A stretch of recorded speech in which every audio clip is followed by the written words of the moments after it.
In my day. In my day, things were quite different.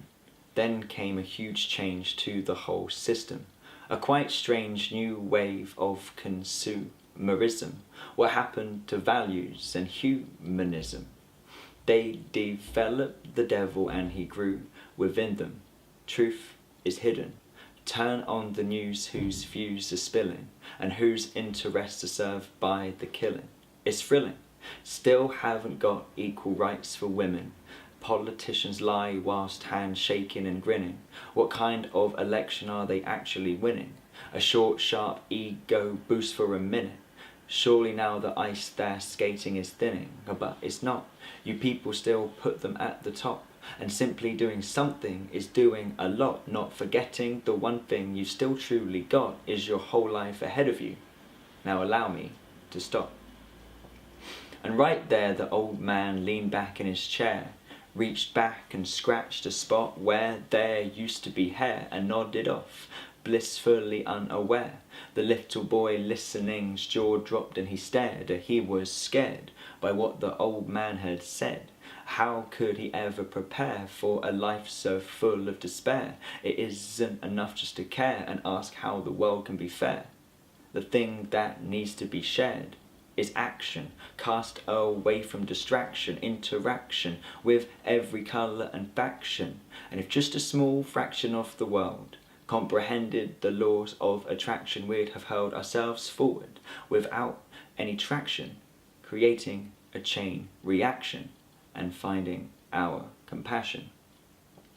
But the boy was only 9 years old, had already trusted the lies he'd been told, had learnt to fit the mould, go to school, get a job and grow old. And by the time you feel alive and you start to grab hold, it's all out of your control. You fall down the rabbit hole, and the deeper that you go, the more you lose of your soul, until you wind up in a chair, withered, grey and old. I stare forward telling stories so bold, but your hands are so cold. Instead of going all in, you've had to fold. You wake up and realise that you're all alone. The little boy wasn't there, he was just a ghost. Your mind played a trick, more evidence that you're getting sick.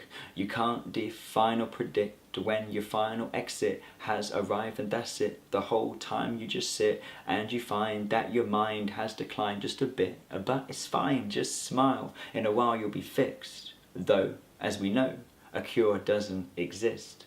Telltale signs and symptoms were missed, a misdiagnosis not even noticed by your kids, who don't really have the time to visit between a work life and partners. It just doesn't fit, and they admit.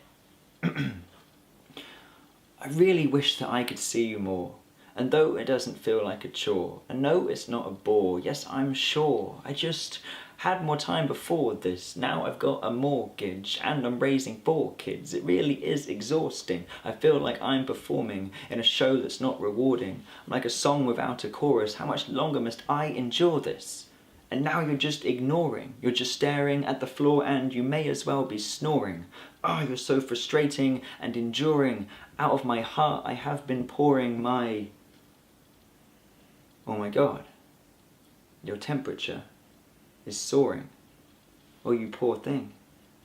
Could it be me who caused this? Should I have been here supporting? I would have seen the warnings. I might have detected the level of stress that did grow and develop within under the surface of skin. That's where it first did begin. And of course, the worst thing is this. Would only have taken a minute, and now it's too late and he's finished. It's so damn frustrating admitting that I am to blame for this. Missing a birthday or Christmas didn't feel like a big thing, but now I am thinking of him alone, sitting cold and alone. I thought I was the victim. We all have our lives and our commitments, but we can survive and withstand the distance. In just a short time the mind can be a prison, and that's thinking, why don't you come and visit when they gave you life? Then you simply dismiss them. Don't wait till they die to realise that you miss them. Behind the hearse, the tears fall fast. I write this verse despite the past. I hope it might ignite a spark. Promote, invite you to embark upon a journey, a brand new start. Every light will turn dark and you can't change that. No, you can't, but here's a fact that you can grasp. Just spend some time with those who are on their own with broken hearts, cast aside not long to last with loneliness, hitting hard. Very little sets you apart, and sharing simply just a laugh has such effect and will go far. I know at first it might be hard, but once you have let down your guard, you can heal the deepest scars. You will feel your heart enlarge and be on a bright new path, and when they're gone, just look up and you will see them in the stars.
Live music in Birmingham is back. Go to bmusic.co.uk.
How you doing? You good? Good, that's great. At Beat Freaks, we embrace the awkward, so welcome to Awkwardness of the Night. I'm your host, Amira Saleh. I'm General Manager at Beat Freaks. We have a couple of staff members here tonight as well, so if you see them about, go and show them your face and tell them you're great at what you do and that they should get you in as a freelancer or an artist or whatever you want, within reason. Cool, so I'm a poet, spoken word artist. I also work at Beat Freaks, and I've been there for 9 years, so I was at the first poetry jams when we used to be in Cornwall Row. Hands up if you have been to Poetry Jam before. Or give me a woo, don't hands up, give me a woo. Give me a woo if it's first time. Welcome to the family, welcome to Poetry Jam. And if you've heard our birthday, that's how we end it. So I'm going to do a quick poem to warm myself up. And it's 1 minute, 40 seconds, so I promise you won't have to endure any more pain after that, because I won't do any of the poems, and we'll hear all your beautiful voices. So the poem that I'm going to do is called Tourist in My City. It's a poem that I get really I got ADD, so I'm just watching the door. Everybody that moves, I'm just watching you. But welcome to the live stream as well. Hello, everybody. I'm really bad at timekeeping as well, so you're going to have to tell me when your poem's up and everything. So first of all, Poetry Jam's an open space. We don't censor anything. If you get offended by anything, cool. Go and speak to the person. Tell them that you feel offended and tell them why, because through conversations we can change the world. If someone makes you feel good and their poem makes you feel good, we click. If you can't click, then oh well. No, I'm joking, you can tap the table lightly, but also you can go up to them after the poem and tell them that their poem is incredible, because poets are very egotistical.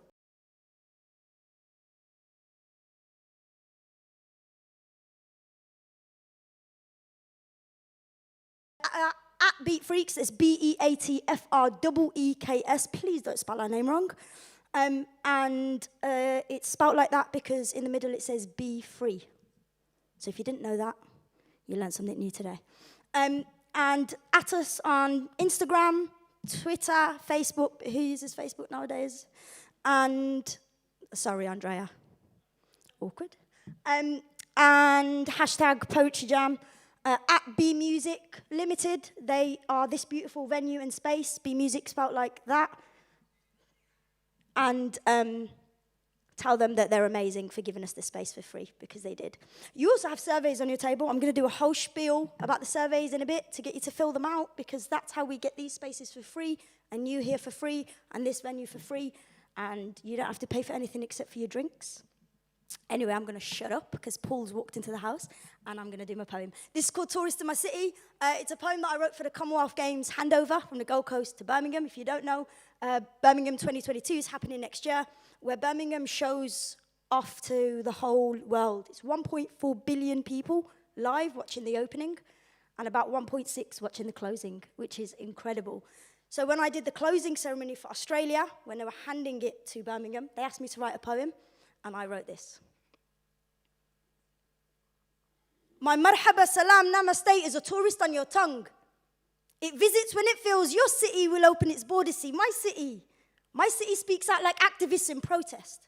And sometimes we are held back, like English words stuck in foreign throats, struggling to find their way home. We have told you you're welcome. Opened arms so wide you could fit a whole country like Yemen between my right and my left.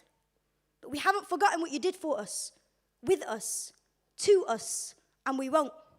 Birmingham, you stayed back too long, told them to take the limelight, and they sparked coloured lights in celebration of everything, but never in celebration of us. You are nothing without me. Us, and the homeless who spend their time on Stratford Road Street corners asking for a quid or two. Who are you if not us? We built this city, from amid stacks for china plates, guns and sugar, to this. And they ripped through you for canal systems, because it was easier to take what was an hours across to the big city and sell it. Now they don't believe us when we say we have more canals than Venice. They don't believe us when we say we are the artists, the activists, the producers, the CEOs, the cleaners, the baristas. We are the brummies. But sometimes, Birmingham, we have to stop running. Yeah, we built this city, but we is never just me and you, it's ancestors we rarely pay homage to. And yeah, my city is yet to understand the institutional isms that once held us back no longer do, but we won't let it stop us raising our fists. And everyone outside of Brum can say the Gen Z and millennial market in Birmingham is blooming. In fact, it's the youngest in Europe, but I say we tell them the truth. That we read our ancestors' manifestos and channeled them into stages like these. So before I say my ma'asalama, I want you to see my city. Thank you.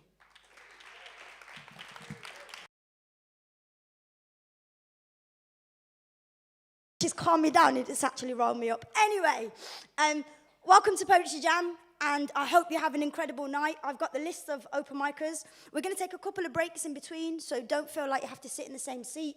And I'm just going to string it along, chatting, waffle between the poets. So the first poet to the stage, also my rule is, once I call the poet's name, please don't stop clapping, cheering, whooping, up until the moment they land on that mic. Don't touch my mic. First poet to the stage, please welcome the Broken Poet. Can we get a round of applause, please?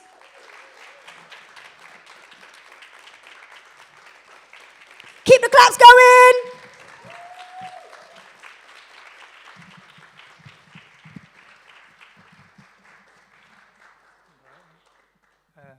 Hello. I hope you're all right. This poem is in 3 parts. It's about my experience of having COVID-19 and having a near-death experience with it. Brackets, COVID-19. Brackets, a dance with the Grim Reaper. Who would have knew that catching COVID-19 would give me a dance with the Grim Reaper? Him standing right by me, breathing down my neck with his scythe, ready to slice and dice me. But luckily for me, I survived, and rising like a phoenix from the ashes to be here today and tell my story of this terrible disease and how it affected me. Early days. It just started off like any other day. Got up and did the shopping and thought I'd go see my new nephew from Brum, who was born premature. On a hot August day, never thinking I could catch COVID-19. Been done, avoided it for 18 months. Taking all the precautions, necessary masks, hand sanitizers, face shields, the lot. So here I go, jump on the bus, thinking nothing would ever happen to me. I go see him and give him a present, then jump on the bus back home. One day later, start to lose my sense of taste and smell, runny nose and headaches. I don't want to take a test, fearing the worst. So I think it's probably just the flu.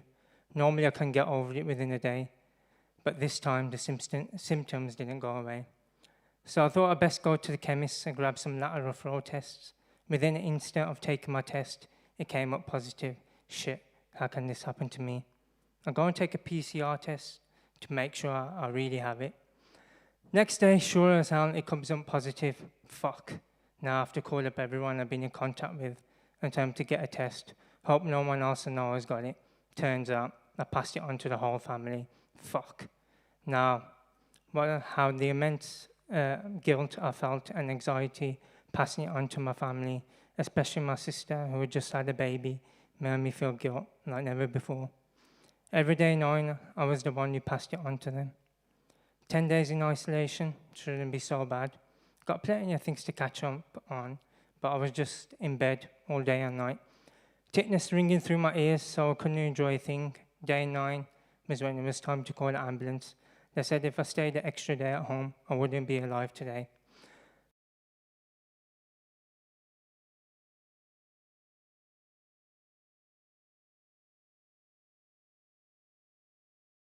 Straight to A&E, getting hooked up to machines I never saw in my life.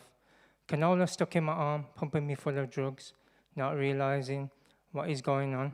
Off to the ward I go, confused, and delirium is kicking in. Junior doctors come in to check up on me, big long dark bruise. Nurse on my left asking me how it happened. I tell them I have no idea how it happened. Them asking me if I know what prone is, and me not responding and doing my own thing. Screaming that COVID is going to kill me and trying to escape the hospital and sending crazy videos to people I know. Being a staunch socialist and a martyr of the NHS, how can I say things like this? It was the Rona that did it. They only had 2 choices left. Either send me to the mental hospital, and if they did that, I wouldn't be with you today, or put me under and unconscious to treat me, which thank God they did. But I've never dreamt a day in my life, but this is where the hallucinations start happening. First off, I felt like I was being burnt alive by fire underneath a bed, a man hidden in the shadows, burning my lungs every night, with voodoo rituals going on at the same time. Remembering him being part of the army and burning all of my body, in reality, it was the oxygen being so high that was causing me to feel my body was burning because my lungs were feeling like they're are on fire. Friends telling me later it was touch and go because I wasn't responding to the oxygen in the first couple of days. Another was thinking there was a new world order with a certain sound being arranged to delete, where the only entertainment was for the rich, being shown silhouettes. But if you're one of the fortunate ones like me, in the bottom class, you will be repeatedly eaten up by aquatic animals like electric eels or loads of hundreds of piranhas chomping through you. It was like something out of Squid Games, people are telling me now. Remembering my mum on the other side of the bed with my nephew explaining to her all the torture I'll be going through, with her have to watch in the electric eels and multiple piranhas eat me alive. I finally came round after 2.5 weeks, not knowing what has gone on, still hooked up to the oxygen, not being able to breathe without it. It was scary eating and drinking. Breathing was difficult, and just a few steps to the toilet would put me out of breath. The highlight of the day was when the doctor came round to tell you how you were doing, to know if you could go home or not, but every day things would change. Blood being taken out nearly every day. We used to joke that the nurses and doctors were vampires with my ward mates because of the amount of blood they would take. Nights were the worst because I couldn't go to sleep. People coughing like it was bombs going off in their chests. People praying to the gods, from Jesus to Allah, anything you can think of. It was Yalla Yalla or Oh Jesus, Christ and fuck I would hear all night. It's funny, it's only we remember God in the hard times, calling him out to save us. Yet in the good times we don't remember him at all, but we should, and I'm guilty of it too. The nurses used to call me the eyes and ears of the ward because I always knew what was going on at all times. Eyes becoming bloodshot red day by day each night. I wouldn't get any sleep, begging the doctors for something to help me sleep, but my cries falling on deaf ears. Telling them how can I heal when I can't sleep, getting anxiety and PTSD, fearing I would die in my sleep if I go to sleep. So I used to pray for everyone to keep me awake because of the anxiety and stress I was feeling that night. Your ward mates become your comrades in arms because you're all going through the same thing. Me thinking to myself, no one is dying on my watch. Seeing someone go from okay back to ICU scared the hell out of me. I don't want to be like that, I said. Doing all I can to help out where I can, whether it was just translation or just remembering what someone's problem was. Phone constantly ringing when I was near death's door, asking how I am, but now I'm better. Back to no one calling me again, just a blank screen. So you really find out who's 100 and real, others who are just acquaintances in your time, if you need, and it was in your time of need. And it was only my family and my closest friends who kept it 100 with me. We used to salute and clap anyone that would leave, encouraging others to keep up the fight, saying it will be us next, and then the day finally came. The doctor said I can go home today. What a relief.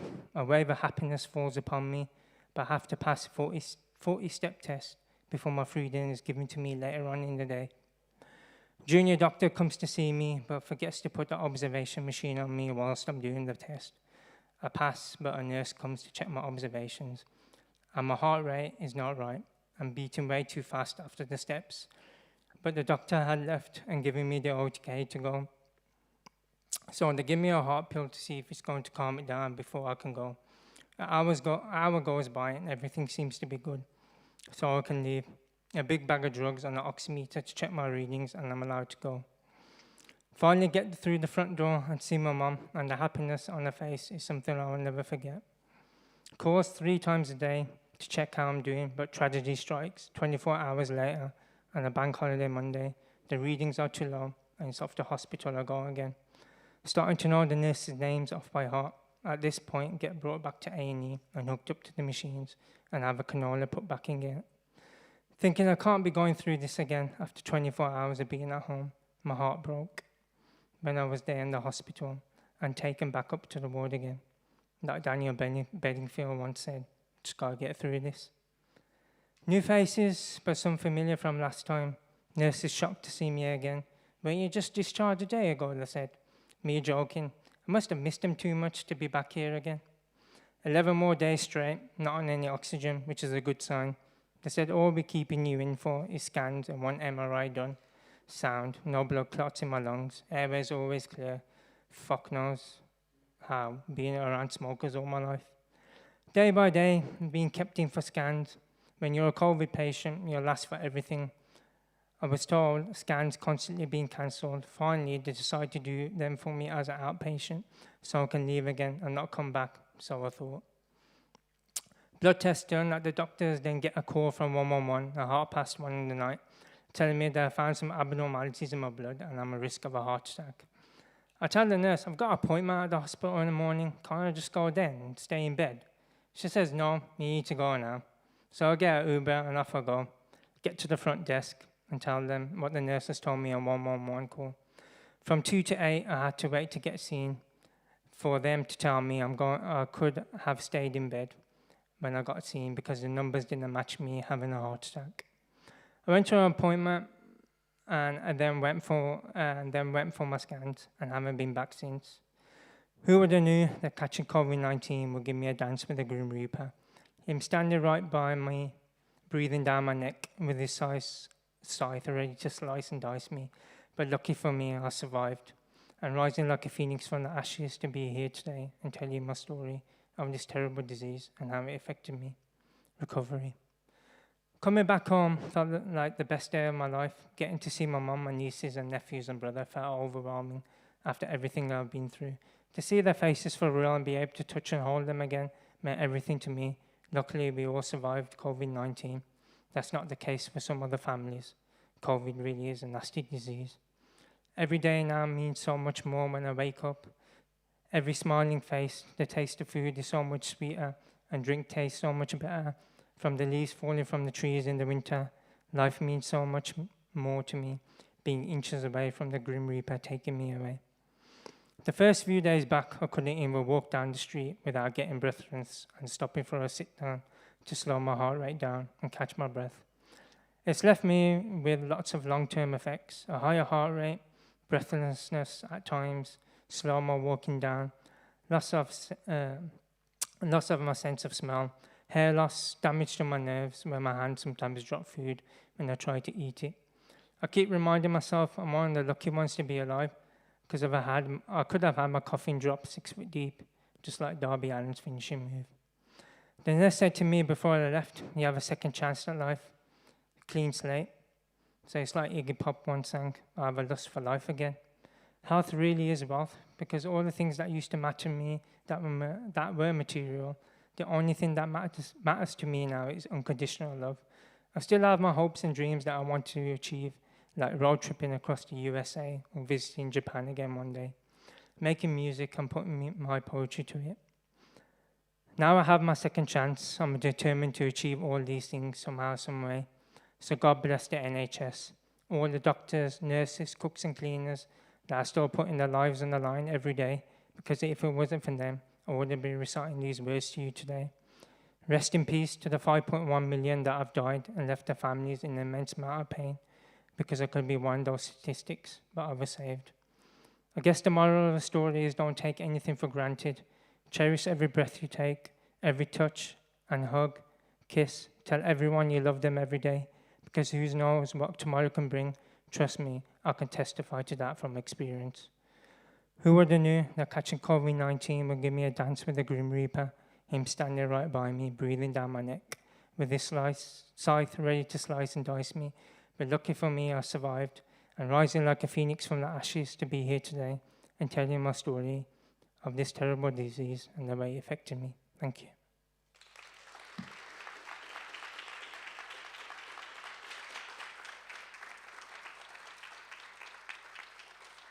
Thank you so much, Broken Poet, and what a beautiful way to start the evening, to cherish everybody. I was also watching the difference between the mics, and Ben, how short do I look on the live stream?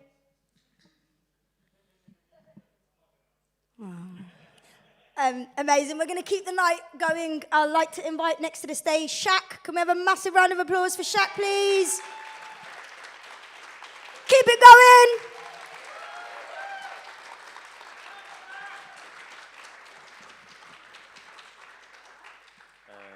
Yeah, it should be. Thank you. You're welcome. Thank you.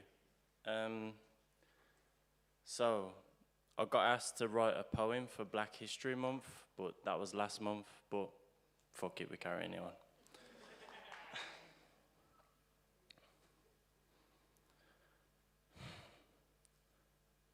I'm sick of talking about it, talking around it, hearing about it. But the reality is, Black history is draped in misery and mystery, breeding negativity until these stereotypes become a self-fulfilling prophecy. So I'm going to share a typical story about the experience that you get as a black male in the late 40s to late 50s. When risking your life for those fighting by your side, you are colourblind.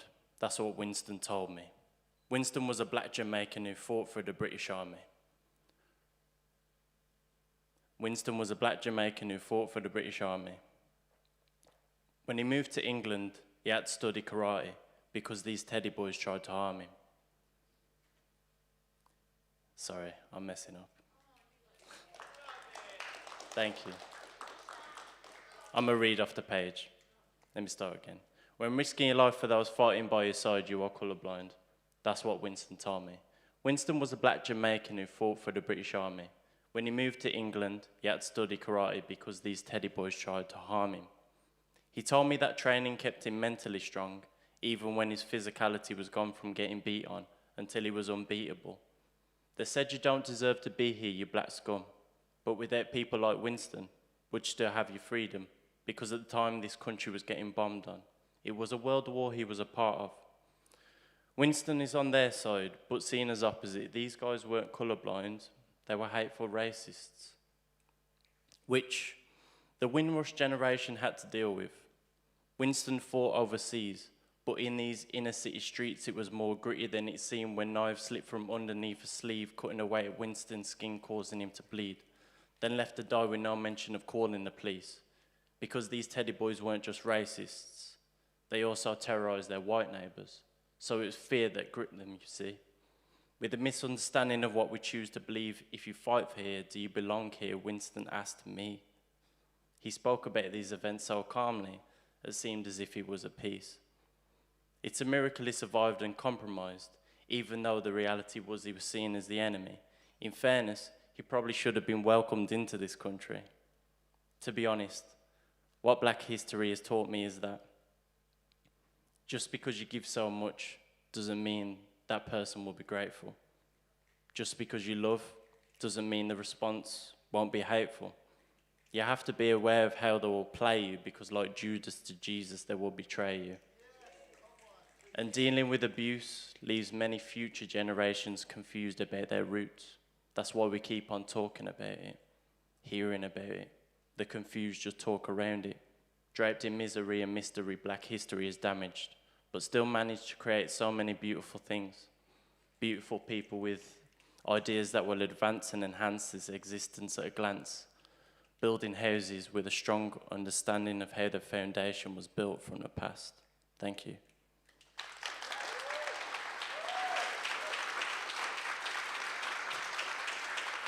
Round of applause for Shaq. Thank you, that was amazing. And next up to the stage we have Joe Perry. Can we keep the claps going for Joe Perry, please? Keep it going. Oh my God, I'm so glad I can bring it down.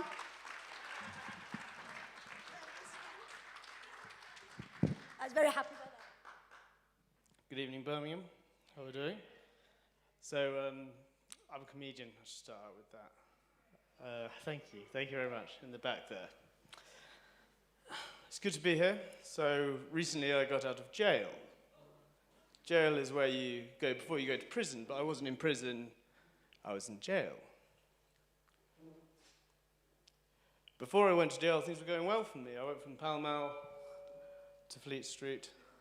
I won second prize in a beauty contest.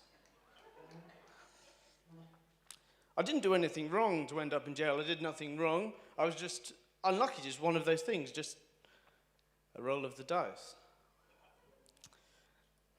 People don't tell you what it's like being in jail. Being in jail, everything's a little bit smaller. Your family can come and see you, but they're just visiting. When I got out of jail, things were difficult for me. Everybody I knew had moved on with their lives. They'd all bought houses, or hotels, or train stations. When I left jail, I could see all of the inequalities of the world. One friend of mine owed an enormous sum of money to a utilities company. Another had built up quite the property empire. I felt that our lives were going around and around and around in circles. Well, when I got out of jail, I took a chance. I went to Mayfair. I couldn't afford the rent, but they made me pay. I mortgaged everything that I owned, but it wasn't enough. I became destitute. Sorry.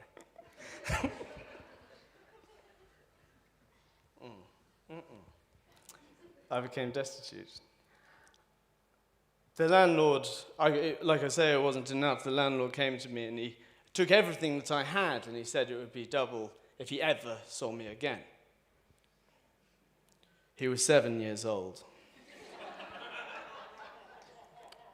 I looked in his young face and I could see nothing but cold, calculated capitalism staring back at me.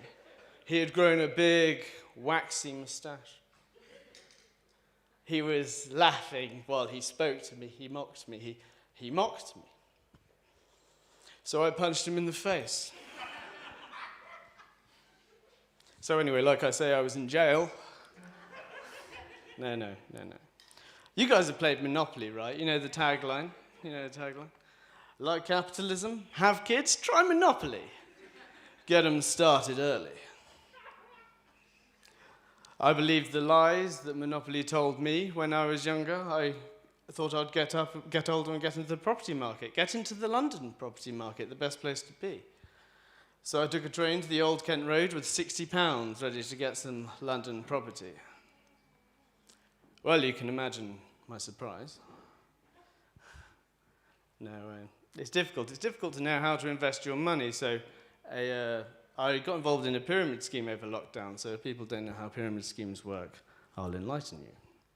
So the way a pyramid scheme works is somebody comes to you and they say, hey man, you're going to do fine. You just need to hire 5 people to work for you selling stuff, and it's going to run itself.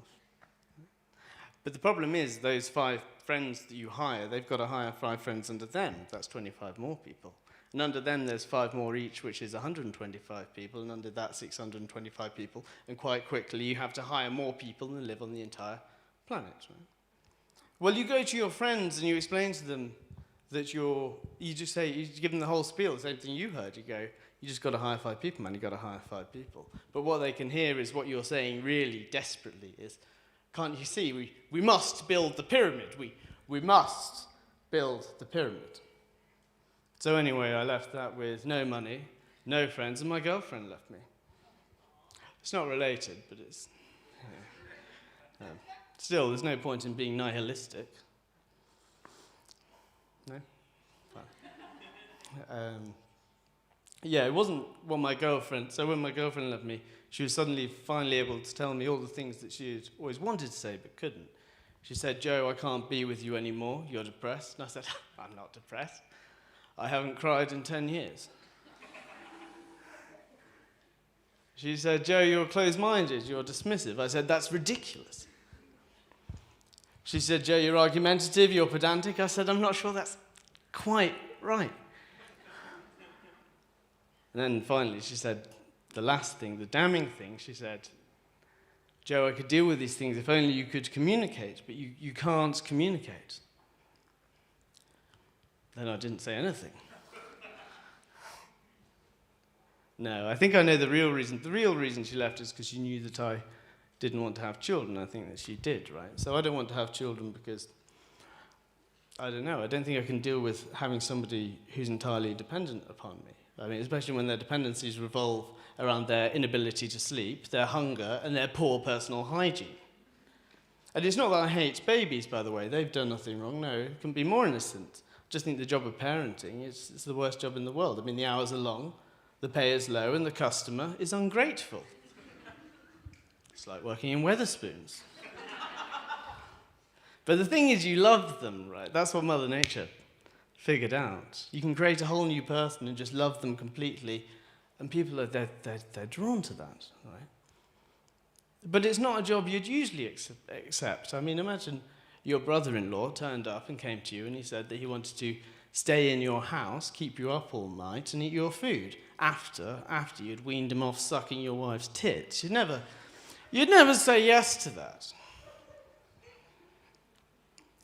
It's interesting the responses you get when you say you don't want to have children too. Like, I had a colleague say to me in front of people, she went, "How dare you? How dare you deprive your parents of the happiness of becoming grandparents?" And I was like, Jesus, I mean, just because they wasted their time on me, that doesn't mean I should waste my time on somebody else for their benefit. It doesn't seem fair to me, especially when I remember 2 Christmases ago when my dad got drunk and he told me that I was the least planned out of all my brothers, the least planned. That was not a joke, but it is funny. It just doesn't sound like they're in it for the grandchildren when they had me, right? It sounds a bit more like they're in it for the, well, we've already had one child, the condom broke, and we're not going out to get another one at this time of night. That's what they were thinking when I was conceived. I mean, just think. One quick trip to the shop, and none of any of this had to happen. What an extraordinary idea. Another thing a friend said to me when I said I didn't want to have children is he said, "Well, somebody's got to do it. Think of the aging population. Somebody's got to do it." And I said, "What do you mean?" He said, "Well, we need lots of people having a lot of children a lot younger, to offset that aging population that's going on." And I said, "So hold on. The problem is everybody's getting older and living longer, and the solution is going to be we're just going to make more young people. What about when they get old? Well, we'll just make even more young people, right?" I said, "So hold on. So the plan is everybody's going to get to 22, and then they've got to have 5 children. Right? Then each of those guys is going to have 5 children under them. That'll be 25 children. Then under them, there's going to be 5 children more, and that'll be 125 children. It'll be 625. It's a pyramid scheme. It is. It's a pyramid scheme." And then maybe that makes sense. I mean, after all, we are the human race. All of us. Can't you see? We must build the pyramids. Thank you very much, Birmingham. You guys have been awesome.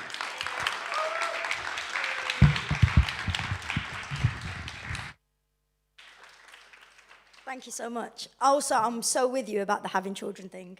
I don't know. Imagine being a Muslim woman saying you don't want children. Woo. We're going to keep it going. Next up, we're going to bring Josh Welch to the stage. Please keep the claps going.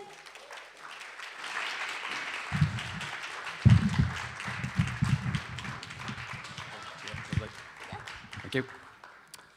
Right, got a little short story I'd like to share.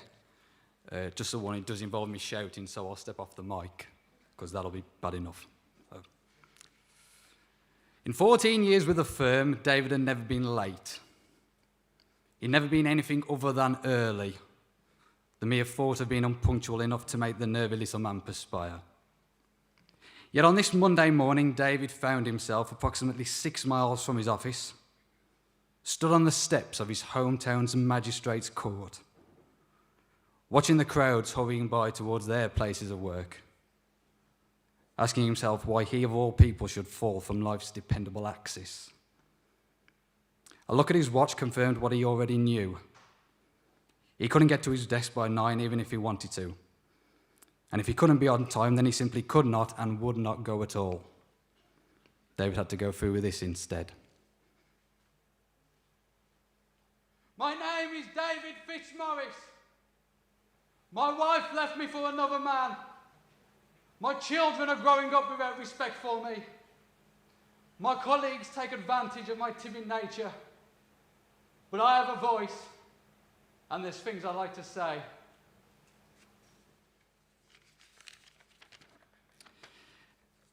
Very few of those passing heard David's opening salvo, engrossed as they were in podcasts on baking and serial killers. But those that did hear him found themselves slowing and then halting. Thoughts of commuting temporarily put aside. Their attention was focusing in on David when he began to speak again. I know my wife never loved me. We met shortly after her previous fiancé had left. She needed a shoulder to cry on, and there I was. Only she never did lift her head up, and I couldn't pull my shoulder away. I thought we could be happy. I really thought that bringing children would bring us together. I thought, I tried, but I couldn't. She found someone else, but the kids blamed me. I couldn't make their mother happy, and now their lives are split between two homes. They don't say, but I know. David felt his throat tightening. He closed his eyes and bowed his head. More and more spectators littered the pavement now, causing an overflow of foot traffic in the cycle lane. The cyclists were as amiable and understanding as you'd expect. Raising his head once more, realising the captive audience he held, David took a deep breath.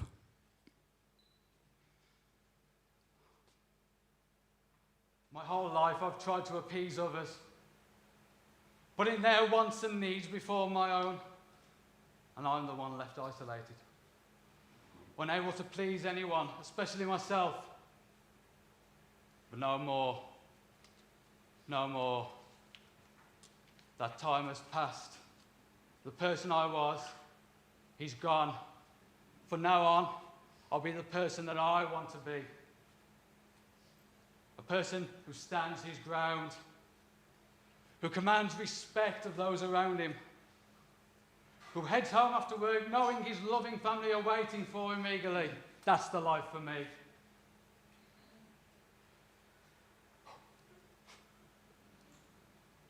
It's taken me all this time to realise that we can't know love until we love ourselves. Ladies and gentlemen, I need you to hear this. I'm ready to be kind to myself. I think we should all be kinder to ourselves. With that, David began to descend the courthouse steps. He savoured each one, putting more and more distance between the new world and the old. He was still being watched intently as he reached the pavement. These people stopped on their way to work by a middle-aged man, bearing his soul to anyone in earshot, sharing his transformative moment with anyone who cared to listen. Now they were stood in his presence. Seeing David up close now, the joy etched across his face. They saw a man finally at peace with himself, and they all shared the same thought. Not one of them had the heart to tell David his fly was open.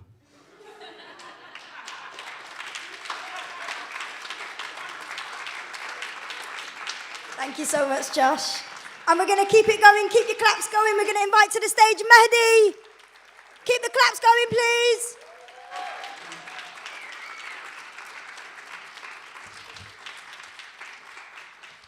Yeah, that's good. This is an old poem. I never really finished it, but it's called A Work in Progress. It's going to take a little work to love myself again. Now that you've left, it feels like I'm finding myself again. I'll breathe it all in till my head spins. I feel like a teenager again. Growth pains, never sin again. Never knew we would get here, because we've never been. You found my ego to be more than pride. You guided me, didn't fight me. You felt the blues, you confided in me. Never knew we would get here. You attempted in vain, and I fell for your feint. Pulled out my heart to you, felt like you would be staying. There's nothing lacking, but that's not what you're saying. You got me ruminating, you got me backtracking, you got me reminiscing of a better time when you had me feeling a thing, feeling fresh, feeling foolish. You got me grooving, felt like I was needed, felt like I was appreciated. Reminiscing, when being alone felt easy.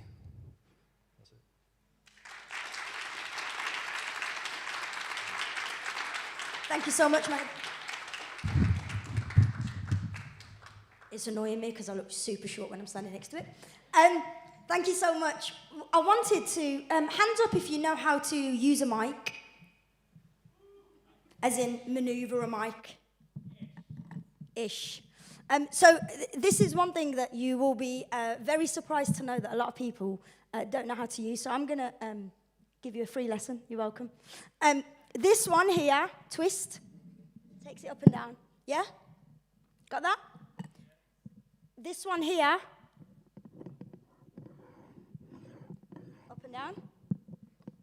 This one, back and forth. The trick is to always have it looking like a one. So you don't want to be standing, sorry, people over there. I just broke the mic. Sorry. Tom hates me. You don't want it like this. Because it's unbalanced, not because I'm short. Like if you were tall, that's awkward. You need to balance it well. Does that make sense? Good, that's it. You up? No problem. People charge like 50 quid a session for that thing. Next up to the stage, we're going to invite Lee Adams. Please keep the claps going for Lee Adams. Hello, and as you can see, I am actually a girl. Hi.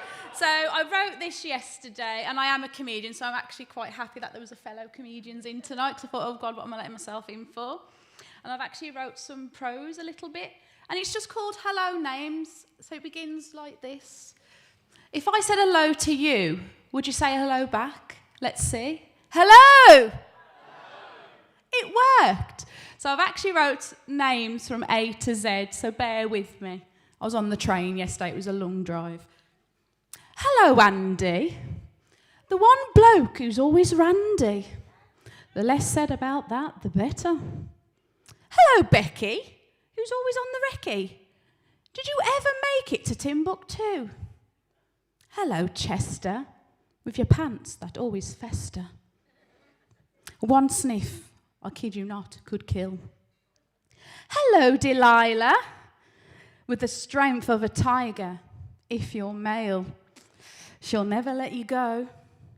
Until the next one comes along, of course.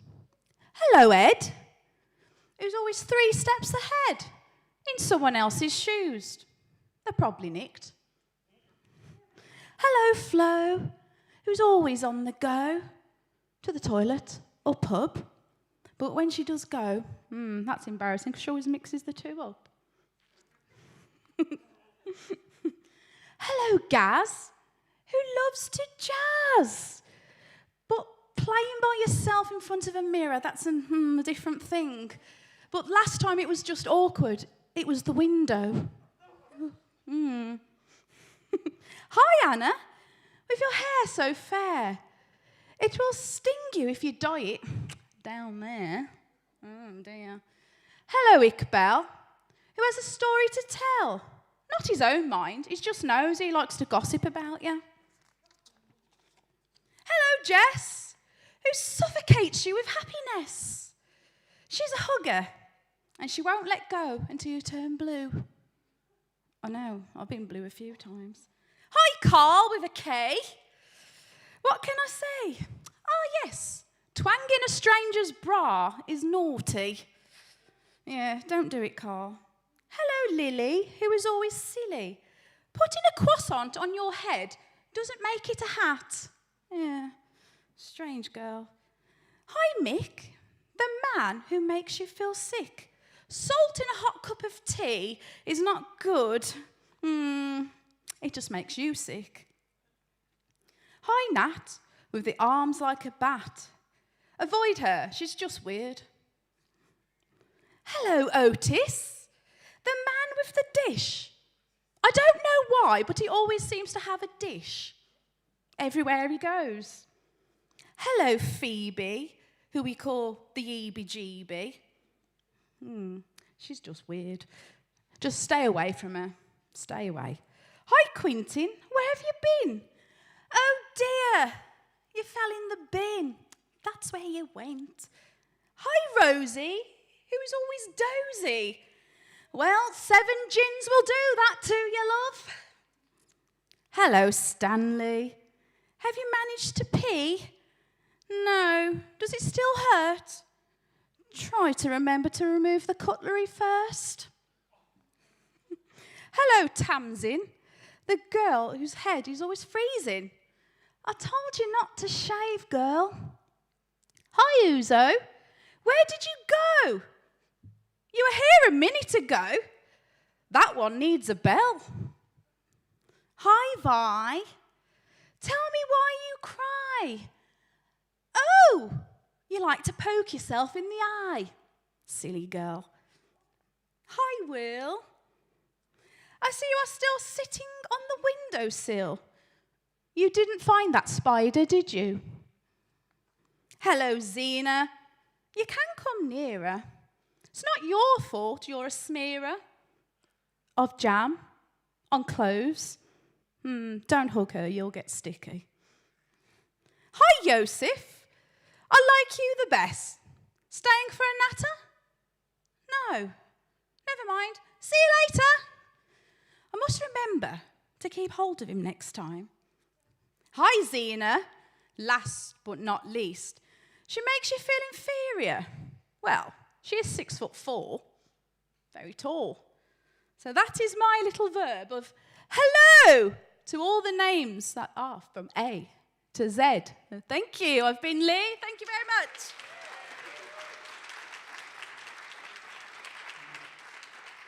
Thank you so much, Lee. I know a couple of Iqbals and a couple of Jesses, I'm not going to lie. You described them pretty well. And talking of names, do you know what the most common name in the whole wide world is? If you know, don't shout it out, please. Just hand up. And on the live stream. Don't Google it. Go on. Muhammad? Muhammad, yeah. There you go, the Muslims are coming for you. Oh, that's a book. It's a book, and it's a really good book. But also they are. And next up, just before the break, I'd like to invite Mickey Ali. Can we get a round of applause for Mickey Ali, please? And Mickey, you know how to work a mic. Yeah?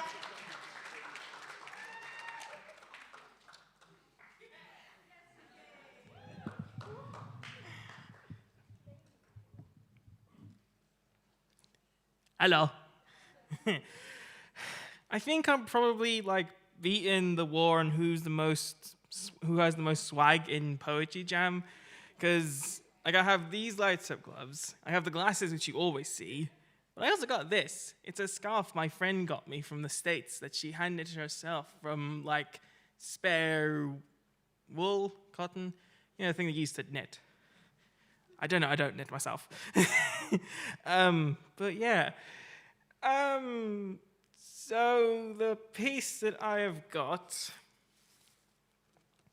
just a sec. I can't see with the LED glasses on. An absolute shame.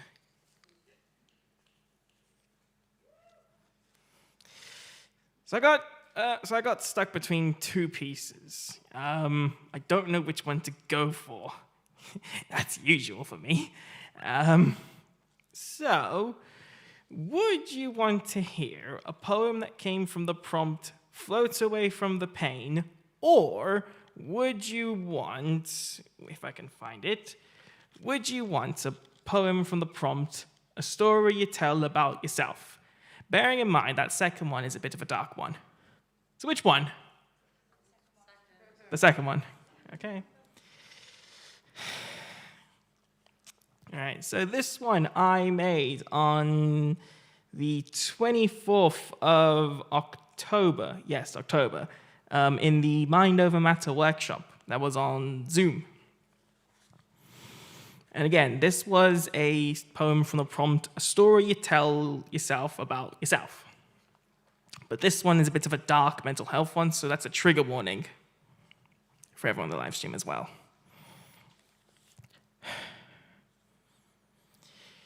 This is called Tale of the Lonely Angel. Who am I? It's a question I say to myself every day for a very long time. Not who I am on a physical plane, but on a mental and spiritual plane of existence. Do I belong in this life? Do I deserve the friends I made? As well as, am I happy? The answer to all of this is no, because I've given up on ever making life enjoyable for the world and myself, because if I can't make myself smile, then what's the point in living a life of pain and sickness? The tears I have shed are enough to suffocate me and bury my corpse as well, so no one will ever have to see the pathetic stain that was me, because all I can do is make everyone hate me for who I am, and I can't go for another hour of this endless cycle of pain and torment. No support from friends, no love from family, and no care from myself are the things perfectly needed to start the permanent final firing of who I am. Because personally, no one would care if I gone and left. Not even I would care. Because honestly, it is and will always be the door that will take when I am at the next crossroads instead of life and pain, because then will I finally achieve true comfort and peace. And so will the planet called Earth.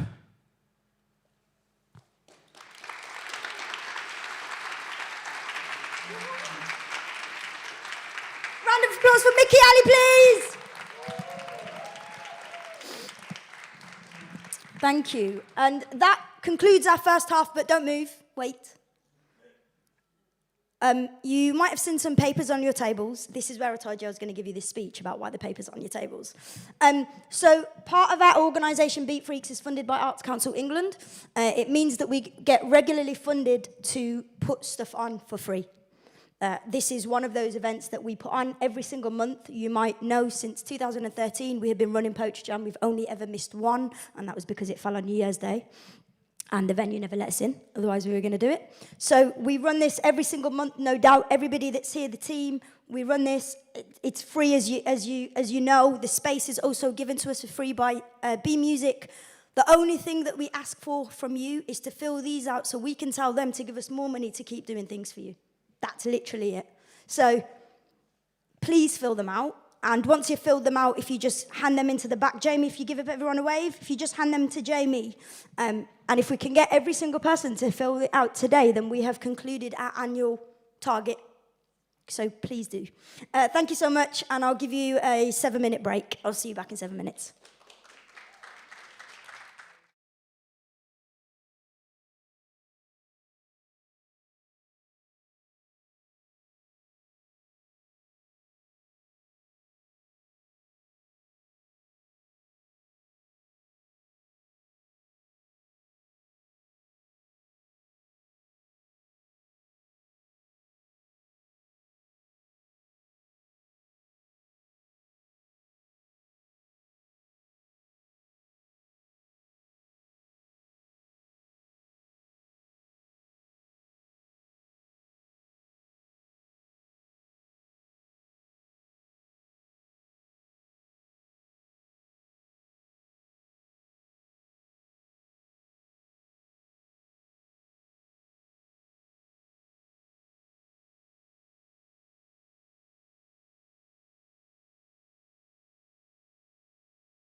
Other days.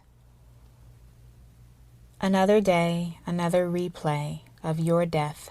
Punch 1460 has landed and I don't feel a thing. I know that I love you, but half of my heart no longer bleeds because the need is gone. Upon departure, you took the dawn. Lights out. I shout internally, 4 years is an eternity. The storm is the norm and I see no end nor a rainbow bend above me. You said you loved me at the end of each call. Now I don't recollect the last time I heard you tell me. Punch 1461. And by the way, June hates me because every year I forget its third Sunday and demand it repeals the seventh day, but it arrives anyway, like an unwanted guest or death itself.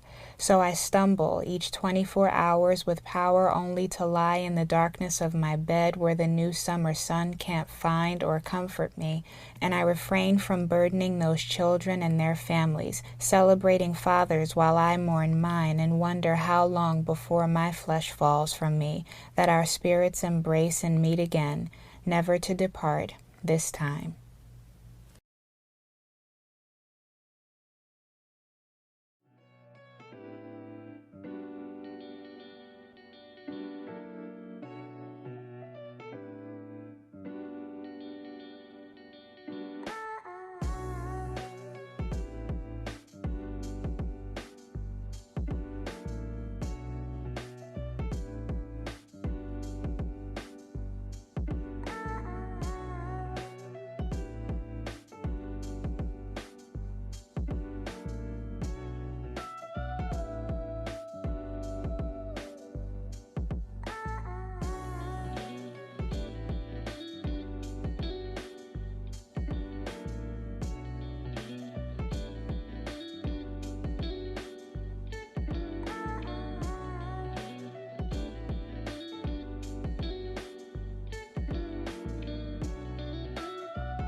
Live music in Birmingham is back. Go to bmusic.co.uk.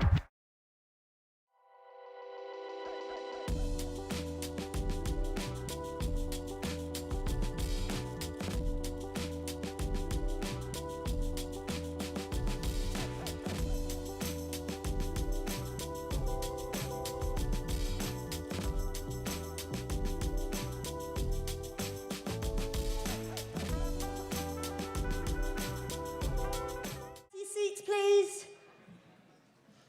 I'm going to watch you as you come back to your seats and finish filling those applications out. Application? Not an application, evaluation form.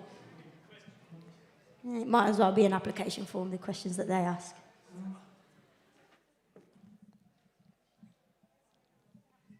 Don't worry, I embrace the awkward. I love it. There's chit-chat at the bar. Hey, everyone at the bar. Hey, people coming out the toilets. Everybody you can watch, just make them feel awkward. Welcome back. Yeah, they went, oh, we've started again. Oh, it was a really nice maroon hat. He didn't hear me because he's busy chatting. Thank you, £20. That's what happens when you buy all your clothes on cheap. You just have to say, this is jacket, £7. I don't know how much the jacket was, but it's from ASOS. So, I'm going to invite up to the stage as everybody else is coming. Can we get Can we start clapping? Warm your hands up back again, because it's a little bit chilly now. Okay, that's good. That's good for me. Can we invite to the stage Hannah, please? Keep the claps going, please.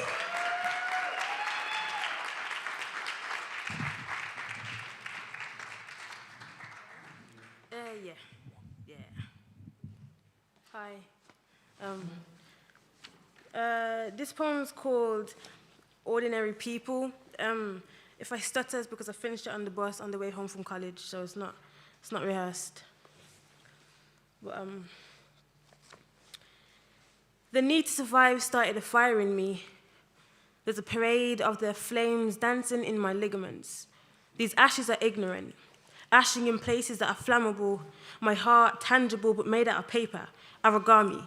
There's emotion in every fold, there's a slit in every crease, and every line tells a story. The type with a front cover, a spine, but no blurb. The illustrations are made up of scribbles and lines and scribbles, dribbles of color every few pages. Washing away these words, there's frustration in every nerve, and every page that I turn is the same, empty and plain. These lines become braille as I follow my fingers across them, hoping an idea will spring through my tips right to my brain. So I sit, empty-handed, but full-minded. I let my thoughts gather and disperse as I repeatedly rehearse the same two sentences, same two words, same broken promises, reciting the same melodious herds, but I'm bored. This lifestyle's becoming cliche. Today is always today. Tomorrow will be yesterday, and yesterday will be today. But the need to survive started a fire in me. There's a parade of their flames dancing in my ligaments. These ashes are ignorant, ashing in places that are flammable, but let's make it art. Let's be artistic, rhythmically rhythmic, a master of linguistic. Let's tell a story out of the ordinary. Let's make a statistic, an artifact out of ordinary people, an extraordinary sequel. Let's change the world. I'm going to change the world someday. I'm taking custody of my dreams. I'm going to raise them to be bigger than both you and me and them, because every flower needs a stem. Every canvas starts with a needle and thread.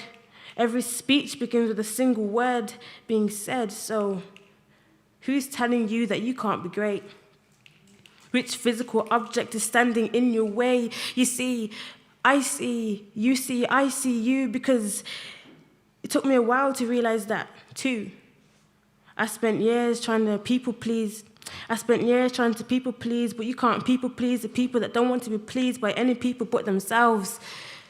So you got to live for yourself. I'm starting to live for myself. I'm writing a new book. I got new chapters and a new look, because the need to survive started a fire in me. There's a parade of their flames dancing in my ligaments. These ashes are ignorant, ashing in places that are flammable. My heart is tangible, but made out of paper, origami. There's a slit in every crease, and every line tells a story. The type with a front cover, a spine, but no blurb.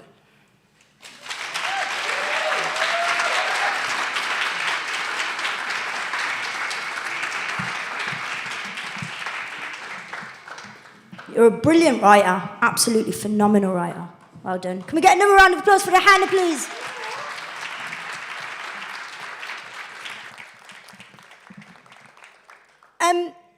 We at Beat Freaks actually have a couple of jobs going. We are looking for project managers. So if you know anyone that is a project manager, no, Paul. I'm joking. I'm joking. You can apply if you want to. So we've got two jobs going. They're both project managers. One specialises in research and insight, and one's a general project manager. We have really cool projects on with like Google and Coke and all these epic people trying to get young people into the organisation and to influence their marketing strategies so that they're creating better services. They stay relevant. Young people get the best service. So it's all about how do you empower young people to use their voice for power. So if you want any more information on those job roles, everyone that works at Beat Freaks, can you put your hands up? Yep, Andrea, hand up. So these are the people you can go and speak to any of the team who will direct you. Corey's over there at the bar like, I work at Beat Freaks, I'm cool too. He's the least cool one in the team. So that's, I'm sorry, Corey, I love you really. We are a cool bunch of people. We have a lot of laughs. We're very awkward, but ultimately we're trying to change the world and make it better for young people. So if that's of your interest and you want to get involved or you know someone, please do direct them. We've got 2 jobs going. There's no deadline because we're just speaking to people as they come. So if you know anyone, please direct them to beatfreaks.com/jobs, I think. Not sure. Yeah, it is. Thank you. And there's a couple of opportunities actually that we can't share publicly, but I did want to say it out here, and I'm not sure if I'm going to get in trouble for it, but I'm just going to say it anyway. So Birmingham 2022, so the Commonwealth Games, there's going to be lots of opportunities to volunteer, to shadow, some paid placements going on all throughout next year. If you're interested in any of that, Beat Freaks have got some codes and stuff that you can access to have a look at. We're not allowed to share it publicly, but if that's of interest and you want to build your skills and actually probably have an experience that could change your career completely because of the status of the games, please come and speak to one of the team and we can signpost you to that. And next up, I'd like to invite to the stage Holly. Can we get a round of applause for Holly, please? Yeah? Hi, everyone. This one doesn't have a name. I see you, blue from loneliness, rolling in the waves of hopelessness, eyes tired from scrolling. You are not alone. There are so many of us now, it's harrowing. Social issues are towering. To live these days is to be a warrior, is to fight in a war for what feels natural versus what's expected. I see you, headless, mindless, brain escaping, silent from relentless thinking, lifeless and sinking into bed again. I'm not your friend, but we share this thing, this cloud, this knowing that society is going downhill. So maybe it's not our fault we want to kill ourselves. Maybe it's a symptom of the disheveled nature of our social interactions, or because we just don't laugh much anymore, or because violence is #1 on Netflix and all the stuff that's in our head is full of sex and get-rich-quick stories. When did peace become boring? I see you falling, wondering what your calling is, wondering, is this really it? Gorging yourself senseless with media, numbing your defenses by feeding on immediate pleasures. The pain is too much if you start to measure it. So you keep it light, never deep, never ready to dive in feet first into your healing, because how do you fix what isn't sick within yourself? How do you heal a society that values everything over health? I see you, lost, confused, swimming in the streams of news. Direction has eluded you. Afraid that the steps you take might be met with disapproval, you are not doomed, nor is this your wound to carry, yet you do. I see you, human mirror, one of me, sick of this sick society, craving freedom, fairness, equality, space to heal, time to feel, permission to just be. Do you see me? Thank you.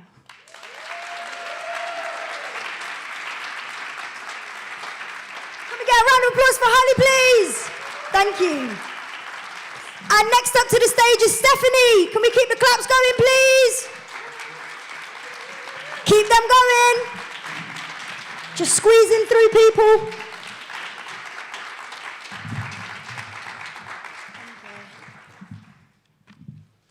Hi, I'm Stephanie.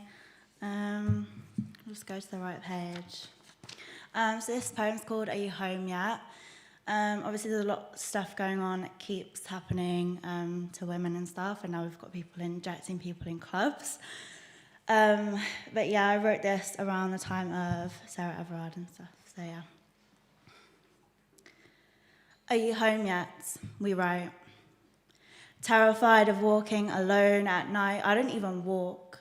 I race from streetlight to streetlight. Each night could be the end of my life. Or yet another traumatic tale that prevails to inflate my ingrained fear of males, a crack on a twig, or the wind gushing through the trees. Each noise is a threat to me, head jolting over my shoulder repeatedly. So to ease my anxieties, all my money spent on taxis to take me round the corner. And we still can't trust the driver, because at 16 in the backseat, I was forced to kiss him because apparently we couldn't afford the rest of the fare. But I still spend that money to save my life potentially because the unknown is what we fear. Are you home yet? Keys clutched between fists and fingers. Don't walk alone at night. Don't wear clothing that's skin tight. Don't wear earphones. Don't smile. Don't look him in the eye. Why isn't it down to men to not incite violence against women and rewrite the culture that has our experiences undermined? Buried in character assassinations, declarations of she's crazy, or she's a slut anyway. Elevating temptations with her clothing that day, but nothing will change if we keep this rhetoric unchecked. That a woman is unworthy of respect if she doesn't fit into your incorrect image of a perfect woman. Are you home yet? How can we all have a story, but all your boys are innocent? How can we have stories about your friends specifically, but you don't want to hear them? I'm growing tired of this feminist facade where your words don't match your actions. Shouting women's rights, but you're still friends with the men who have raped my friends and punched holes in our well-being, bruised our bodies and our damage is still healing. Living anxiously and on the edge while he showered in forgiveness for something he's lacking in remorse for, with no accountability taken. This is why our experiences go undercounted, because we don't account for them. Feeling powerless in holding you accountable, the patriarchal system was never on our side. So we hide under the radar, sharing the shame we bear in the girls' bathroom, which is our only safe space. I was only 15 when I was first assaulted sexually in a public place, and that was in broad daylight, just in case you thought this was exclusive to a moonlit chase. Are you home yet? If it's not all men, it's enough men, because it is all women. So if you really want to listen, cross the street if you see us alone and understand the privileges of feeling safe walking home. Speak to the men in your life and teach your sons better, because we're taught to be scared of them but crave their validation. Don't victim blame us when we open up and inflame the alienation, kill the culture that thrives off of intimidation. Are you home yet? I am grateful for the people who have walked back with me or dropped me off in their taxi, the people who refuse to let me walk alone. I appreciate you because you helped me get home. Thank you.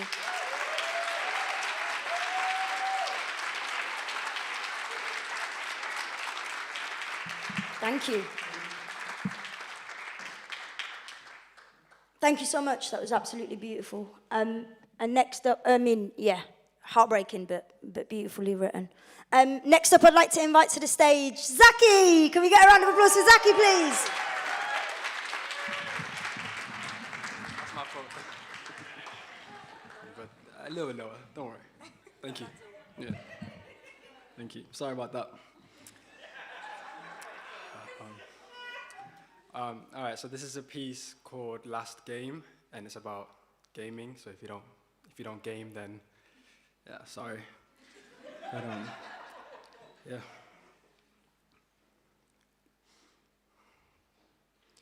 Door opens. I sit down, controller, headset. Long day at work. Haven't had a rest yet. Pull out my phone, scroll, check texts. Anyone on it for some Red Dead? This stuff doesn't come cheap. It robs me of my sleep. My pocket's never deep. Still somehow I buy the latest game that gets released, completing every mission till I get all the trophies.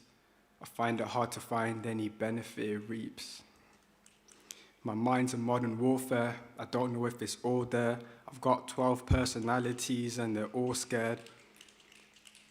Today it's Persona 5, personified these games to life, personalized to fit my lies. Life is strange, I realize this will be the last of us. All my time I overwatch. I turn from watchdogs into tired, lazy sleeping dogs. I'm not really feeling much. Appear offline. Complain because I feel distant. That's a far cry. I play FIFA through a fever, freezing with a broken heater, wheezing, haven't eaten either, pause. Order pizza and proceed to go and beat ya. But then we fall out. You ghost me like Tsushima. say you're burnt out. You no longer need for speed. Problem solved, you seem relieved. People say I seem fatigued. Plummet like Assassin's Creed. Need to leave reality. Load up Final Fantasy. Look, I know it's a problem. I know I should stop then. Nowadays, not one friend plays games past 10. Then I'm alone, sitting in the party. I know it's my fault, partially. Okay, largely. Sleep I get hardly. Feels like everyone's dreaming, bar me. The world is quiet at night. Is that the reason why I stay awake so late? Partly. I'm afraid my head ain't alright. I can hear the fights that are making me balmy. Now the sun spreads in the horizon. Zero dawn, it's the morn sun shining. Wait, the sun's in the sky. I start work at 9. Where the hell are my car keys? Thank you.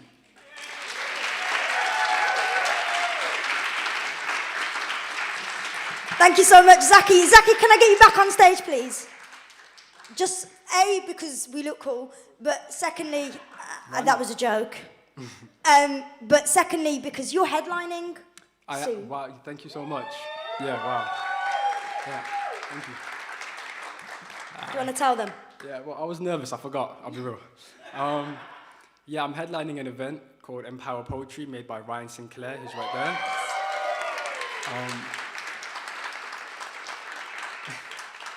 Thank you.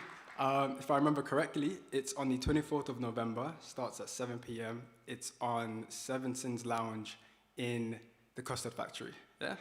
Cool, so that's, if you're free, 24th November, please come through. I'm headlining. I'll do like 3 or 4 poems, much better than the one I just did, so please come, yeah? Nah, not much, but yeah, thank you so much, thank you. Thank you. Thank you, guys. And there's a couple of reasons why you should go to that night. One, Ryan's an incredible poet himself, and it's his brand new night, so we like to support our fellow creatives. Secondly, it's £5 a ticket, but it goes to the headliners and split fees with the host as well, so you're investing back into artists in the city. Thirdly, it's going to be a great night. I'm going to be there. Sorry, that was going to annoy me again. I know I'm only going to have to bring it back up in a second anyway. But next up to the stage is Faiza. Can we give a round of applause for Faiza, please?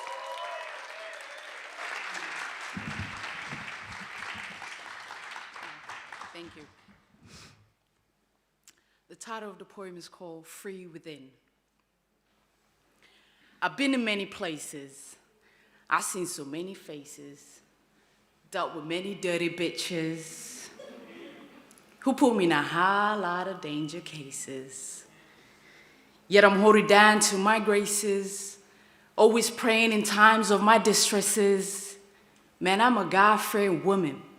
I pray each night in bed that I can make the world a little better before I'm dead.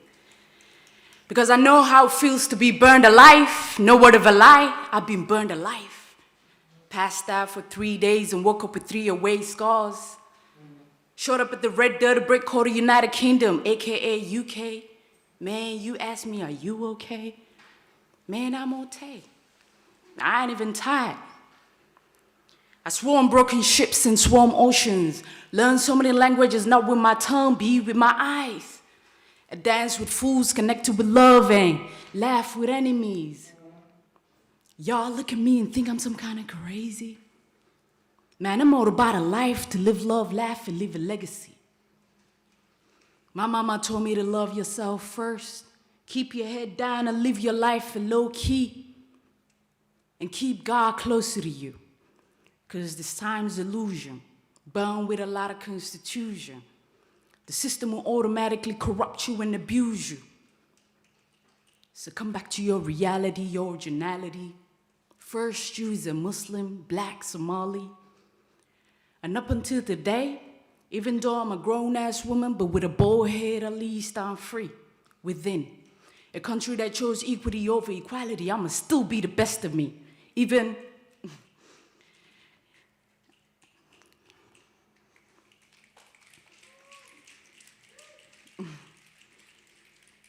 I'ma still be the best of me, even with the color of my skin, the scarf on my head, the swag of my tongue, the gangster of my walk. I chose to be free within. Thank you. Round of applause for Pfizer, please. And we're going to keep the claps going for Ellie Wade, please. Keep the claps going. Sorry, I know you were mid-drinking. Yeah. Oh, thank you. So, I'm Ellie. I am someone who is a very creative person, but I am equal parts a logical person. And so sometimes I find it really hard to find both in other people and relate to other people in that way. So this is called academia. You felt like an extracurricular, offered the particular enrichment that my parents would applaud. On the opposite side of religion, though neither of us believe in God or Sod's law, knowing we come across a bit odd when others hear us talk in our own language. But I won't make it onto your personal statement. Wasn't a long enough commitment. You didn't have the right equipment or the precision to create the perfect algorithm that spits out a happy ending. So, I'll carry out the analysis if you carry out the slaughter. Kill the ambition that lives in my parents' teenage daughter because she won't forget the laughter and she'll watch you climb the ladder that doesn't run parallel to her own. Run the numbers once more. Maybe there's multiple solutions. Tell me about electrocution and I'll tell you I feel like taking a bath. I've drowned myself in your mind, spills out space and time, while mine spills out rhyme and a consciousness that you can't seem to find, but I'll try to explain it to you in our language, because our brains do overlap. But there's still that gap that perhaps stops us from truly perceiving each other, which to you is a fact, but I see as a challenge. Though maybe it would be easier to love someone who thinks the same way I do. Maybe it would be easier to talk about this on the phone. I told you how badly I wanted to break a writer's heart, and then I broke my own. So, I'm eulogizing us, while he's rationalizing us and minimizing us to a more manageable size. Then he tries to forget and won't listen when I write about his emotional debt and our emotional subtext that will surface as soon as he learns how to confront it. Because I can't teach you, and I can't treat you like your feelings are a series of mathematical proofs. Our radical youths are spent in pursuit of knowledge, are spent searching for lessons, are spent asking questions, and I just want to know if you still want me. Thank you.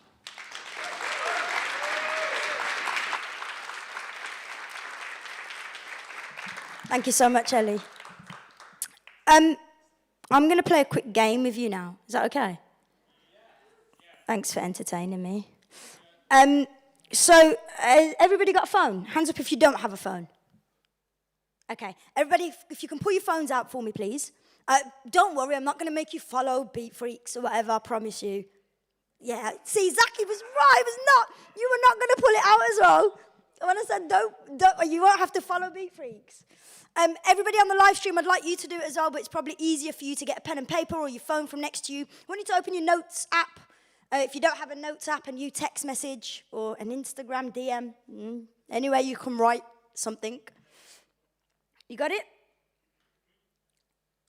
Okay, so what we're going to do, let me just find it. What you're going to do is I'm going to give you a prompt, and then I'm going to give you 90 seconds on the clock to write, to respond. You don't have to be a poet, I promise. Just write. And the prompt is, on a scale of existential crisis to living the dream, how's life going? Everybody got it? So everybody on the live stream, I'll say that again.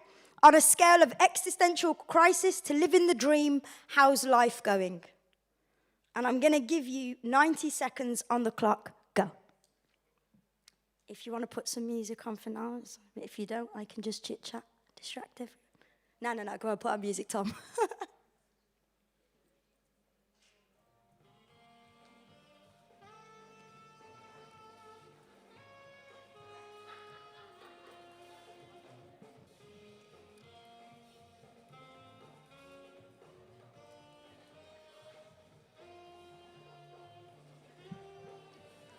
I will be picking on people, especially those that are not looking at their phones writing, so.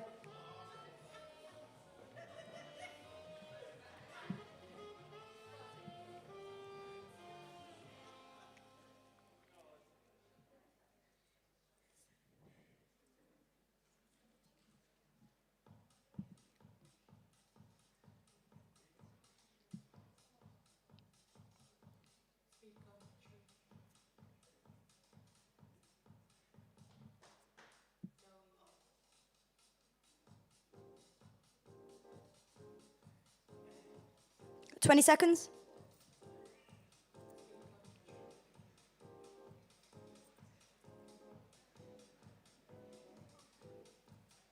$10 seconds, start finishing the sentence you're on. And 5, 4, 3, 2, 1. Thank you for indulging me. I'm going to pick on a few people. And I'm going to come to this table because you look really cool. Hello, how are you? Do you want to read out what you got? I just said striving to do better. Striving to do better. Great. Hello. You wrote something. Your friends nominated you, I'm sorry. I said life is perfect. I've got happiness, health, and family. That's a simple life. I love it. Thank you so much for indulging me. I'm just going to pick on one more person or maybe two. Yes, I am coming to you. Hello. Do I have to do it? Shall I read it? Yes. Oh, God. Somewhere between existential crisis and really good. Was that it? Yeah. Yeah, it was something like that, wasn't it? I can't say it's going awful, and I can't say it's going well. Sometimes it feels great, and sometimes, well, all I know is that there's no need to dwell. When you dwell, you're stagnant, your freedom is sacrificed, your intentions are frozen, and I didn't write anymore. Oh, thank you. Thank you so much. I know I said, I don't know if the mic's following me, Tom. Am I safe around here? On the mic? Okay, I'm safe. Hello, everyone. I saw you turn up late as well, so I'm going to pick on you. Me? I'm actually meant to come up soon, so I'll give you guys a snippet. Yeah. So it goes, traversing the sands of time for answers to the question, who am I? There's a certain mystery to this life. First you think you've arrived, you've hit the gold mine, and then you realize it's a mirage. The sands of the time conspire. You'll get more when I'm up. Thank you. Although I do think you cheated a bit, because that's something that you've already got. Existential form. Yeah, I'm going to pick on you. Did you? No, yeah, please don't. Yeah, I love people that like pick on their friends, and then you're like, no, you're going to go. Next person. Is that your response to the question? Yeah. Okay, thank you. Hello. Hello. Oh my God, right, I'm really not a poet, yeah? But I wrote, living the dream when I'm not living in a dream living the dream when I'm living in a dream where I have no uni work. Fair, good point. Yeah, go on. Somewhere in between, I mean, I could say, what could I say? Existential crisis is so extreme, but living the dream is so far away. What can I say? Life's running on delay, but I refuse to betray my timeline. I'll see my time, I'll be fine, I know you'll see. Yes, thank you. Round of applause for everyone that shared. If you're in the live stream and you want to share yours, type it in the chat, and I'm sure someone from Big Freaks, Jamie's on the chat anyway, she'll pick it up, and we can share a few later on. Thank you so much for indulging me. That was completely purely for my entertainment. And next up, we will bring to the mic Noor. Can we get a massive round of applause for Noor, please?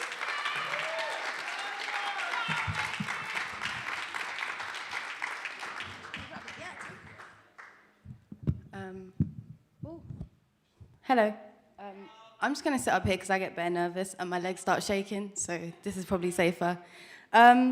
Yeah, firstly, I just want to say a big thank you to Beat Freaks because I've got the fuel funding thank you so much. Thank you. So I'm going to be running a workshop real soon. We're actually looking for artists to take part right now. So if you're a young writer and you are any shade of brown and you're British, then please, please, please DM Beat Freaks, or you can email me as well. I'll give Ruth my email address and we can put it somewhere, hopefully. Yeah, I'll give you more information about that soon. But yeah, that's also part of like an inspiration behind this piece as well. Sorry, I'm gonna get my phone out because I'm doing up nervousness.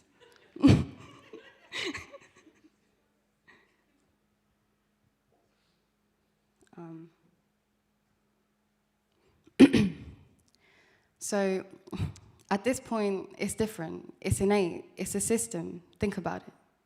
Look, why do man pick up a knife? Is it because they want to kill or because they don't want to die? Look, when you're living on the block, it stands for block tower, council housing, no heating, no power. Look, the block ain't it. The block ain't home, but for a lot of my little brothers, there ain't nowhere else to go because they was born in it. Look, like, why do man pick up a knife?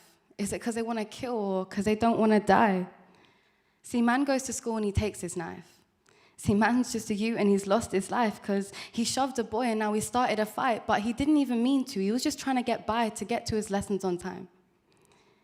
But look, now he shoved a boy and now he started a fight. Now his boys are busting up like, are you all right? I thought you was tough. You'll bust man up.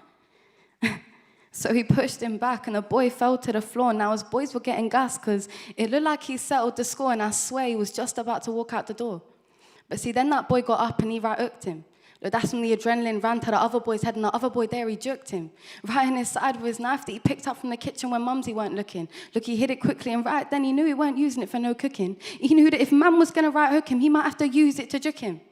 Look, he was going to leave a mark on man like Jacobs. He should have stopped, paused, debated. He left more than a mark on Jacobs. Look, Jacobs lost his life. And you see him that juked him. That boy's locked up inside. So really, look, both boys, they've lost their life. And why? Look, think about it. It's a system. Look, they never had that discipline, never had that time that they had to be in. So look, they was just roaming the streets. Found a couple ways to make peace. Thought it looked easy and look, so the cycle repeats. At this point, it's different. It's innate. It's a system. Think about it. Look, why are we breeding victims? When we know it's a system and we need to change our ways for the sake of the children, man, I pray the future holds better days. Because the way shit's going, these youths are in trouble.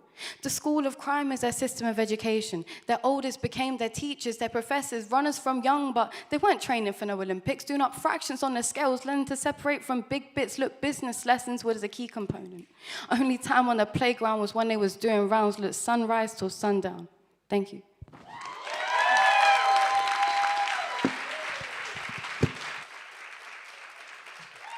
Thank you so much, Noor. Thank you.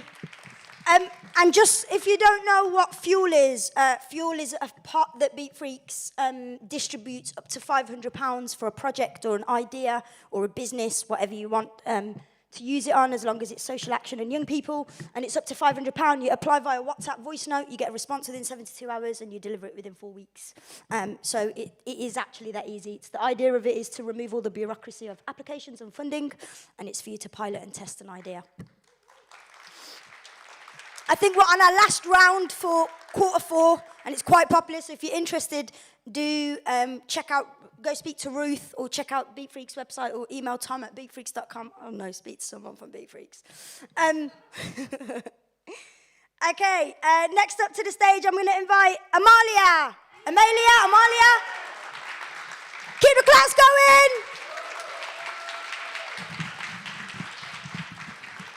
Thank you. Yeah, thank you. This piece is called A Letter to Lady Liberty. Dear audience, in particularly women, I openly let to you, like renting and venting, I am open, a liberal being. You've taught me a lot, Liberty, letting in your mysticality, your musicality. You make me feel so free, and you excite me, and I am able to be with Liberty. But if Liberty's ex were to come up on stage, I'd punch him in the face. His name is injustice. And as my fistful of too many traumas to count accounts for the bruise that I plant on his face, this is for trying to strip Liberty away. For trying to make her azure sunset feel like a 2 a.m. sweaty rave and hate. You are the chip shop that nobody goes to. Your greasy hands and manly demands, they reinforce patriarchy, forcing me to slap Liberty right back into your face, where she will probably, humbly, and unapologetically return to you, dazed, battered, and confused, the same way that those who have lost their jobs to coronavirus return straight back to capitalism. And can I make it clear, or can somebody please make it clear, where are the benefits in benefits? Where is the credit in universal credit? When will I be in credit and not in a deficit? Injustice, you make my free will feel like a death sentence. Injustice. Your voice is loud, but so is mine. See me, I stand for black lives, for black wives, women, weavers of words, healers, little girls, white allies, never white enterprise. There are white ancestors who have given us no answers. And there are still black Caribbean bank accounts in a deficit. And where is Liberty when injustice keeps showing up like that annoying ex in the DMs? And where is Liberty when you're locked out with no friends? Happened to me last year a couple times. I think I get it now. Where is Liberty when patriarchy makes it so hard for women? And I think I get it now. That liberty, it comes from within. And I must let my liberty be heard until I am grey, old and thin, until my voice keeps wearing thin. I will speak until my voice shakes. Oh, Liberty, I see you now. Where have you been? Thank you.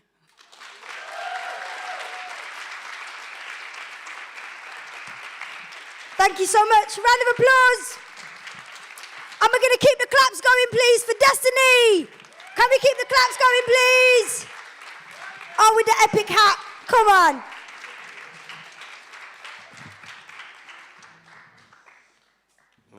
Yeah, that's fine. Thank you. Hello, everyone. My name is Destiny O'Dea. The piece I'll be performing tonight is titled Finding Happiness. My father gets gloomy sometimes. I feel like he needs therapy. But black men do not believe in therapy. We'd rather swallow it all and bottle up our emotions inside until we implode. We carry this heavy load on our shoulders and our backs. We see every form of help as an attack to our manliness, and it's toxic. It's simple logic. We're all a little bit fucked up in our core because we carry the sadness of our ancestors that were here before. I do not believe in hell after life because we're already living in one. I do not believe there's a greater strife than what life's like in where I'm from. But I still believe my father needs therapy. Maybe it's because he sees his 3 black sons and realizes they'll never be first-class citizens anywhere under the sun. Maybe he shares the same gloom that every black father does when they see their sons leaving the room and walking out the door. I do not know, I'm not a father yet. I could have been one, though. 2017, I tried so hard to forget. Anyways, before I digress, let's address the elephant in the room, my father's gloom. Maybe people just aren't happy. Maybe people get to a certain age and stage and then they just pretend to be happy all the time. Or maybe it's because he lost his father in his prime. My grandfather was my father's best friend until the very end. I never got to meet him. He died before I was born. He went to his farm one day and he never came back home. It was a hit and run, they said. Struck by a car while riding his bicycle and he was left for dead. Alone in the roadside bushes, I wonder what must have been going through his mind and what thoughts would be in his head. Sometimes I wish I could pause time and rewind, but it will all end in tears. Everyone says my father never cried. He bottled up all his feelings and hid it inside. Valam or Gulis, all men must die. Maybe that's his philosophy, a branch of this toxic tree, the shade under which a lot of black men like to hide their head and their soft humanity. The idea of crying to them is a taboo. It's okay not to be okay. Sometimes I forget this too. We're all too busy wearing wings and capes trying to save the day. We forget to pause and pat ourselves on the back for all the darknesses that we've escaped. My father has many colorful tales to tell about my grandfather. I like to think I got all my artistic talents from him and no other. He was a tailor and a farmer. He could have taught me how to sew clothes and how to sow seeds. We would have been so close, like a band of thieves. My grandfather could have been the best friend I desperately needed as a child. Mufasa welcoming his young cub into the old pride, the one who would tell me it's okay to show my emotions and not hide behind this mask of masculinity. The one who would tell me it's okay to like poetry. Young black boys can like poetry. What if the grandchild of my grandfather's killer is in this room? This city, this country, this continent, will I find contentment in their weightless apology? Will it take form and fill the void that has grown inside of me? Will their somber tone and loose tears from their eyes atone for all the years my father has refused to cry? I struggle with these thoughts. I struggle with the concept of forgiveness. I know it's one of the steps to take to find true happiness. I struggle with the idea of just letting go. But at some point, you have to forgive ourselves and other people. I hope we all find happiness. I hope I wouldn't be this way when it all ends. I hope someday we all find reasons to smile and be merry. I hope someday I can truly be happy. Thank you.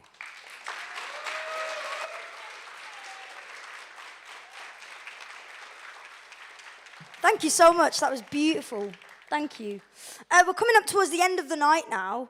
I expect but whatever.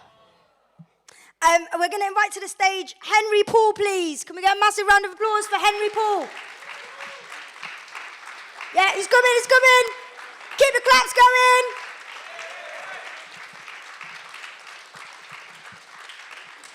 Do you want the mic off or on? I could hold it. It's up to you. No, I'll hold it. Yeah, I'm pretty tall. I know. I can tell. So, I'll just pull it up. I wrote this poem about 5 years ago.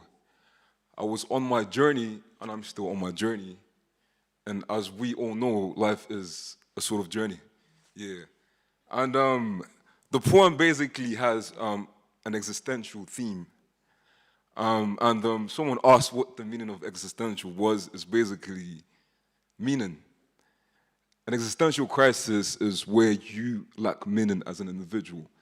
And you'll find out that depression, anxiety are key issues affecting youths, young people these days. 5 years later, I looked at this poem again, and it gave me a different feeling, because I'm in a different place right now. At the end of the poem, I will give you guys some feedback, but here it goes. Traversing the sands of time for answers to the question, who am I? There's a certain mystery to this life. First, you think you've arrived, you've hit the gold mine, and then you realize it's a mirage, it's all glitter. The sands of time conspire with the sun to reflect your desires, and then it's one disappointment after another. The tides of life aim to put out your fire. First, you start out on the shore. It's all sunny and bliss. And then you realize you're all by yourself, swimming in the deep. I used to have God, but now it's all me, all by myself, feet to the sharks. But as a strong man, I'll always be alert. In this concrete jungle, I stay humble. In my mind, I'm still the king of the jungle. Ahoo. The answers to your deepest questions lay at the bottom of your mind's oceans. It will take some time to find, but time after time, remind yourself it will all be fine. Many walk this path, you never walk alone. But when you do, dip your liver in a pool of alcohol. That's bad advice, by the way, man. The good advice is, when you search for truth, you do it with a blank slate. Your mind needs to be open. This poem was me giving up on God and relying on my own efforts. But it was one disappointment after another. With God, your disappointments are lessons. And in the end, when you walk that road, It's better walking knowing God is behind you. And God has different meanings to everyone here, Muslim, Christian, but God is truth. And let truth be your guide. Thank you.